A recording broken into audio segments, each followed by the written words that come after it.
Well, obviously, you know, 2-0 is better than the alternative, so I'm happy that we've been able to play well enough to win 2 games. I was nervous because I thought Northeastern was a really good team the way that they, you know, played at BU the other night, who you know, we all know how that game went here last year. So I thought our guys responded well. I'm happy that we're sharing the basketball. I'm concerned that we're putting teams to the free throw line 40 times and not defensive rebounding the way we can and should. But all in all, we shared the basketball. I thought we played hard, and you know, the kids are playing. So that's a good thing to watch when they get it cranked up. How much did all the whistles take you out of your flow in the second half? Oh, but when we got up 17, I thought it was fine. And then when they cut it to, I think it was 6, I was a little concerned because the game didn't have any flow. It seemed like they were marching in the free throw line. And you know, I'm going to watch the tape and just see, you know, where we were making those mistakes. Were we too aggressive? Were our rotations too slow? And kind of go from there. So after watching it in person, I couldn't tell you one way or another really what happened on a lot of those calls. I know we rotated. The one great thing is we tried to take about 9 charges tonight. I think 2 of them were charges and 7 maybe blocks, but at least we're trying, because that's something that without a legitimate shot blocker, you have to be able to take charges. How about the turnovers? Is that at all a concern for you right now? Well, since I don't know how many we have now, but let me see. Oh, it's halftime. Well, how many do we have? It's 19. Yeah, that's a concern. The concerning part is I think a lot of them, we got sloppy when we got up in the second half. I thought we got complacent, a few guys especially had a couple turnovers apiece, and that let them get back in the game. A really good college team closes the game out and puts them away a little bit earlier. Does having Chaz help you prevent? You guys had some long stretches last season where you'd go without scoring field goals. Does his presence help you avoid some of those? Because he had a couple shots on his own, and right after they scored the 10 in a row, he seemed to get you guys some. No, it seems like he's got a good feel to when to pick his spots, when to score, when to really, you know, create for others. You know, it's one of those things where when we get in transition and the ball's in his hands, I feel very confident that something pretty good is going to happen. Take it with us. Thank you. And you're right. The one thing he's always done, dating back to high school, has been able to score the ball. And he seems to be getting a better feel for scoring and having us share the basketball all within kind of the confines of what we're doing. Coach, after Max Diesel's flagrant foul, it seemed like, I believe it was either a 6 or a 7-point possession, basically, where you guys didn't even touch the ball and they cut the lead down to 7 or 6. I mean, what was running through your head at that Well, I was, we needed a basket to kind of stop the bleeding a tad.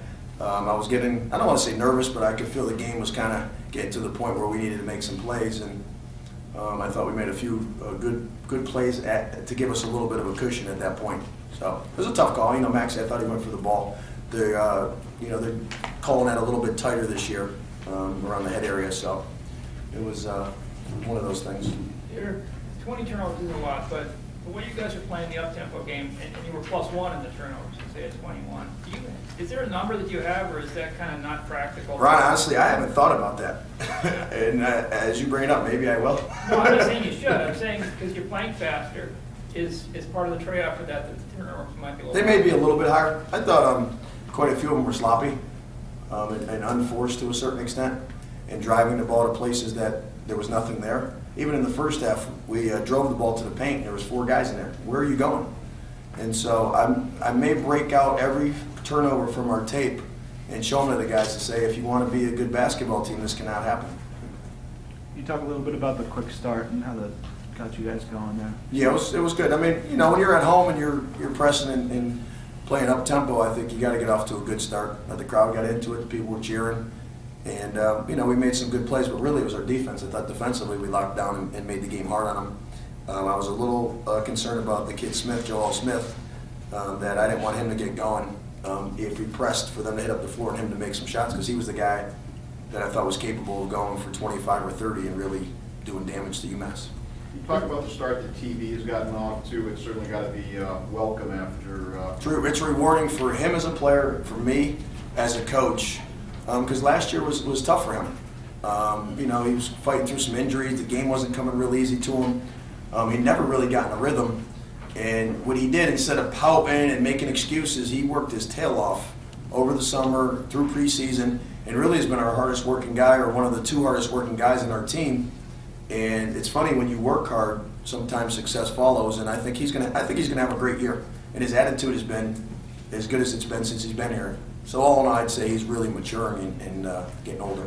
With Freddie and Jesse, neither one of them kind of having the kind of offensive games that they've had at times in the past, does it feel like there's another gear for you guys if one of those? I think so. I mean, it'd be nice if we those two went. Where do they go from three? Because I'm telling them they're 2 for 10 from three. If we can get them up about 40-45%, I think that gives us another shot in the arm and another boost. And I think Caddy got another gear in the post. I think once he learns how to keep up with the speed of the game and learn his rotations on defense, he'll be able to play longer and spell Sean longer. Are you pleased with what Freddie's doing right now outside of his shooting? It seems like he's buying in. He's a junior now. He's more mature, and it looks like he's playing defense out there, which has been a welcome sign from not only me but I think people in the crowd have said, man, it's nice to see Freddie buying in and really locking up.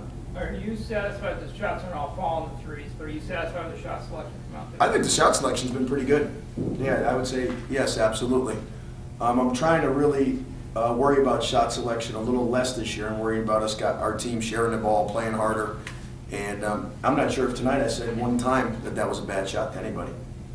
So now that means don't take advantage of the coach. You talked a little bit about the foul trouble. You already kind of looked like in the front court with Putney being out, but then when Sean Carter went down with 4 fouls, with seemingly the rest of the second half to go, I mean, can you talk about? Sean did a nice job of playing in the second half. Well, we played 12 minutes for the game, so I take that back. But it seemed like he gave us a nice boost at a time when we kind of were faltering.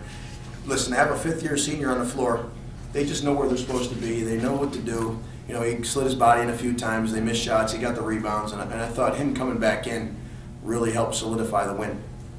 What's the situation with Pike? He should play on Thursday.